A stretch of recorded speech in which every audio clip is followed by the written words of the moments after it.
This is the VOA Special English Economics Report. The United States Supreme Court began its summer holiday in July.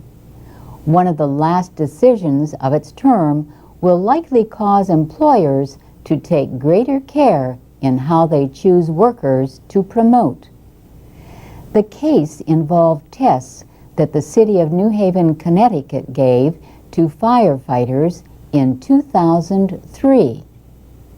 Minorities were heavily involved in the testing process because of disputes over earlier examinations. But the only firefighters who qualified for immediate promotion to lieutenant or captain were whites and 2 Hispanics, no blacks. City officials believed that offering promotions based on the results would violate the 1964 Civil Rights Act. Title VII of that federal law says employers cannot discriminate based on race, color, religion, sex, and national origin.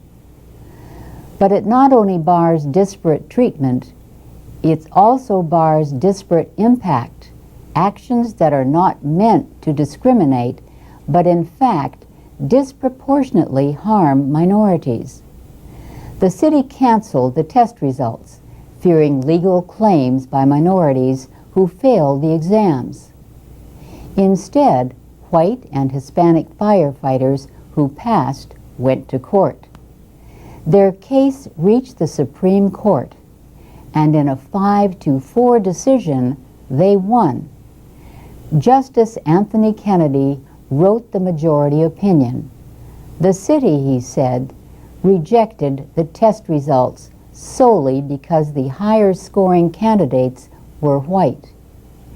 Fear of legal action alone, he said, cannot justify an employer's reliance on race if it hurts qualified individuals.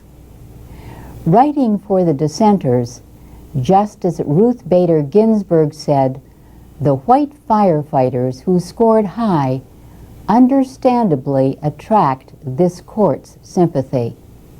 But," she said, "they had no right to a promotion." The majority found that the city failed to prove a disparate impact violation. But the court did not rule on the constitutionality of the provision itself. Still, Kevin Russell, a lawyer who specializes in Supreme Court cases, says the ruling puts all employers to a task. They have to make sure a test is truly unlawful before changing it. 3 judges on a federal appeals court had earlier sided with the city of New Haven.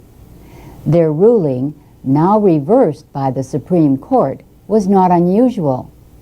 But the case got special attention because one of the judges was Sonia Sotomayor.